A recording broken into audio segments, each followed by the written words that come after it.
Sa November 2, hindi lang barangay officials ang ihahalal, pati sangguniang kabataan. Pero ano nga ba ang ginagawa ng SK?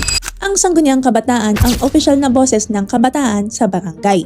May sarili ring pondo ang SK. 10% ng general fund ng barangay ay nakalaan para sa youth development at empowerment. Halimbawa, 30 million pesos ang general fund ng isang barangay.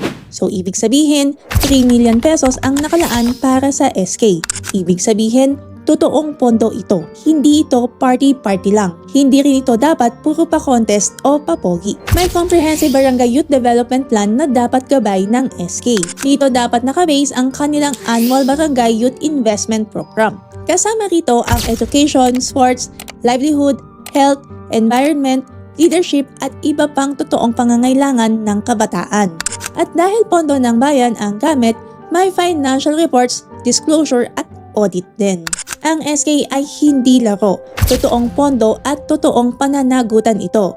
Kaya sa November 2, suriin din ang kandidato sa SK, hindi lang ang sikat. Follow para sa civics ng kabataan, i-share ito sa first time at young voters. And comment, sangguniang kabataan or kung ano pang gusto mong pag-usapan natin tungkol sa SK sa mga susunod na mga content natin. This is your nagmamahal, Lara Ventura.